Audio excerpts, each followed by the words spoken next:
tous et bienvenue si vous nous rejoignez sur France 24, J-1, donc avant les funérailles de la reine Elisabeth II qui s'annoncent historiques. Les préparatifs vont bon train et c'est un véritable défi logistique et sécuritaire, notamment pour les forces de l'ordre. Et on en reparle avec notre invitée Marion Prudhomme, journaliste à Point de Vue. Bonjour Marion Prudhomme, merci d'être avec nous sur France 24.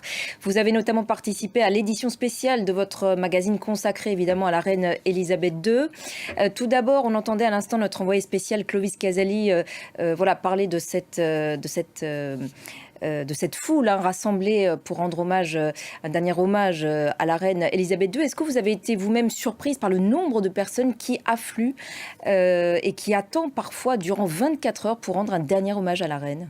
Oui, c'est très impressionnant de voir tous ces Britanniques et même ces touristes qui font la queue pendant des heures. Merci beaucoup Marion Prudhomme pour votre Merci à vous. intervention aujourd'hui sur notre antenne. Je vous le disais en titre, 2 jours après la découverte de 450 corps près d'Izium dans la région de Kharkiv, l'enquête se poursuit pour tenter de déterminer les circonstances dans lesquelles ces personnes ont perdu la vie.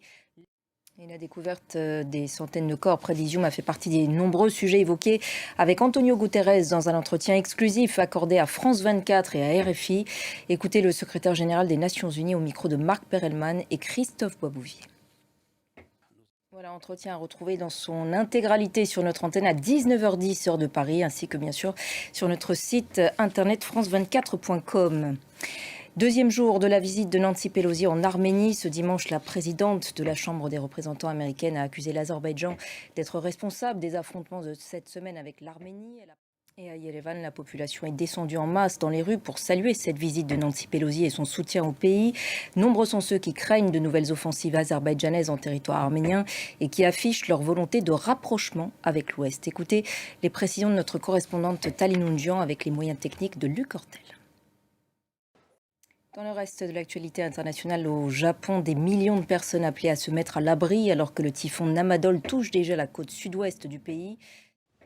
Et c'est la fin de cette édition. Merci à tous de l'avoir suivi.